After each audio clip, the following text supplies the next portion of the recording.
พอ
หวังผลงานอีกข้างหน้า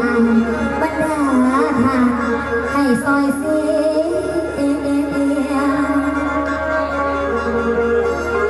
ละหันมากะวอนหอยซื้อลาอ่อนดอกสังนั่งสิไข่คำควรโอยคำควรต่อหูฟังในพื้นนี้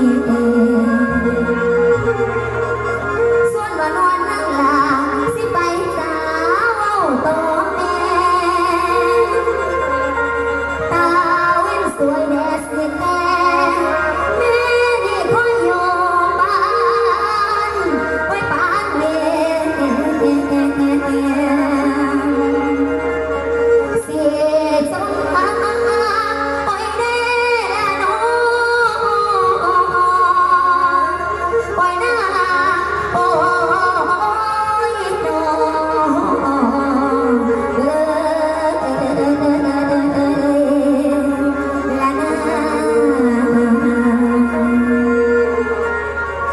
สบายดีแม่ป่าผู้ขาซื้อสำเริงเป็นลูกสาวท่านงานดังนี่แม่สำรวยเจ้านี่แม่เอ้ยสำเริงเองแต่เกิดใจไงมาก็บอกเอ้ยเห็นหน้าอีพอจ้าเถื่อสำเริงเองกับยังมีน้องสาวอีกคนหนึ่งชื่อว่าสำรางสำเริงเองสินั่งทาน้องอยู่หน้าบ้านวันก่อนนะเสียงจะใส่น้อง น้องอยู่นี่เด้อเอ้ย ว่าเราวันละ เดี๋ยวเอ้ย เป็นอีสานโอ้อีสานแท้ เอ้ยที่เป็นสีดอกก่อนเอ้ยพี่น้องก็รู้เขาป่าเด้อเอ้ย แพงบ่เลยคิดว่าอยากที่เลยเป็นเจ้าให้เป็นเขาหรือหน้าเลยคิดว่าเจ้านอนตาหมอกเขาตัวนั่นละ โดยดอกเอ้ยน้องก็ยังเป็นสาวแล้วน้องก็หูที่กันแล้วเอ้ยก็ได้ ปลาเลี้ยงกับเช้าไปเป็นทางใดถ้าอาศัยอีหยังก็บ่ได้เมียเอ้ยปลาเลี้ยงมาหันนี่แต่กินกับนอนเรียกงานการเพื่อนกับบ่เฮ็ดบ่สร้างซอยหลานเลยเนี่ย นี่เลยเอ้ยมาแล้วเฮ็ดให้ใหม่บ่เข้าตัวเอ้ย เดี๋ยวเกิดสิหาเรื่องไอ้แม่ ข่าวเขาแต่ก็เปลี่ยนหัวบ่อยู่คอยกระจอบลอยไปหาผัวเพิ่งขอเสียงคนบางวันแน่ขอเสียงคนว่าท่านได้ผัวแน่ผมลำนายที่ราชเป็นผัวเอา ตัวไอ้กินมาแล้วไปดูให้ได้ ปลาเลี้ยง ฮะ ปลาเลี้ยงเอ้ย จ้ะ มาแล้วว่าปลาเลี้ยงคนงาม ธรรมดาแต่ละคนงาม เบิร์ดพ่อแม่พี่น้องเศร้าบ้านขนาดบ่มีไผงามเท่าป้าข่อยเด้อ ว่าแต่ละสาวตาบ้านขนาด ป้างามแล้วกินได้หัวให้หลานซะป้า อย่างนี้นะขายืนบนแล้วก็ได้นั่งก่อนจะบาดไง เอาละแล้ว จ้ะ ตีนสิงเจ้าบ่เอาบ่แล้ว ทางแม่ไม่หลอกกินสิแต่ก็พอเอาไปยังไม่ได้ผัวจักเพียหลายเลยจะบอกสู้ฟังเด้อเป็นเศษเป็นสาว การเขาจะมีลูกมีผัวเขากับเบิ่งตาอ่อนเด้ บ่มองไหนล่ะป้า ถ้ามีมองเบิ่งในนอกผัวห้านเพิ่นบอกว่าสิเอาลูกเอาผัวว่าแปลงคอกแปลงผัวผู้ที่ดูน้ำเฮาตลอดไปฟังให้เลือกเอาให้เบิ่งก่อนผู้ชายน่ะสิจังไหนเอาคนจังไหน เอาขึ้นทะเลบ้า ท่านผู้ใดหัวปวดตีนไงเอาโลด น้องหลานเอ้ยสิพาเพิ่นว้าวป้าก็ว่าถ้าผู้ใดอยากได้หัวให้ขอเบิ่งหัวโปรตีนเนี่ยเพิ่นว่า บ่เห็นซ้ำเลยเพิ่นใส่เหงื่อบ่เห็นหัวโปรตีนซ้ำ ไปแล้วเพิ่นบอกให้เบิ่งตัวเพิ่นใส่เกือบอัดไว้แน่นแน่น กะร้อยบังเอานั่นเนาะผัวห้านมันว่าคันผู้ใดหัวปวดตีนไงอันนั้นก็ใหญ่ อีหยังล่ะไปแล้ว โอ้ยไก่ใหญ่เนาะแต่ว่าปกติไงเห็นเปียกโทษตัวเป็นไทยเห็นหน้าแต่ก็ไม่ง่ายหาเอาหัวผู้ใดหัวปกติไง น้องหลาน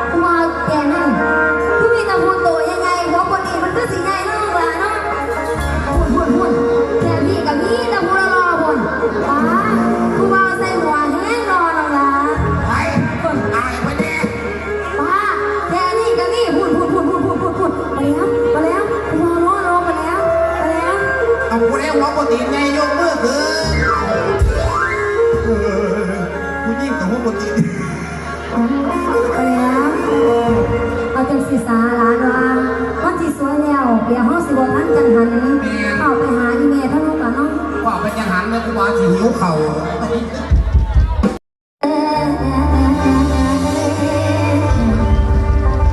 สาวหน้าหัวใสแด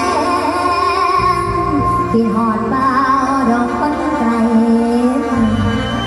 หรือเขามีลายใครจนว่าตาย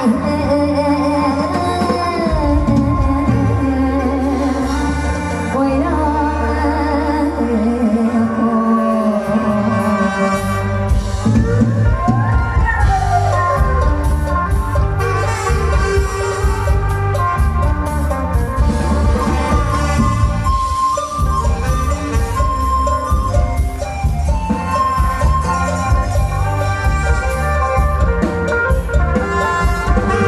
สายเดือนตุลาออกภาษาฮักตาตึงตึงหัวใจสาวนาคนเดิมบอกให้ถึงคนทักคนไทยลงพักแดงเสียเดือนในหอนตัวใจที่เขาเคยบอกไว้ลงไปที่เอิญสายลงสาสายก็สายลงสีกระแสลมพัดมาดีดีหดหอยเววาจำพันตาสัญญาใจให้ไว้ก่อนลาไปอยู่มานานแล้วนะเดี๋ยวบอกมาเลยสัญญา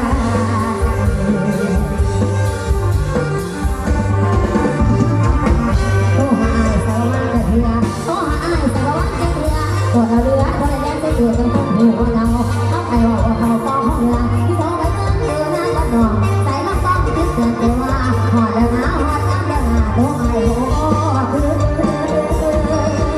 เอาเสือน้ำเกินทำบอนซาว่าไปหอดนาไอ้นาที่สิสิมอเตอร์ไซค์ซ้อนผู้สาวหน้าตาดีบอกกัน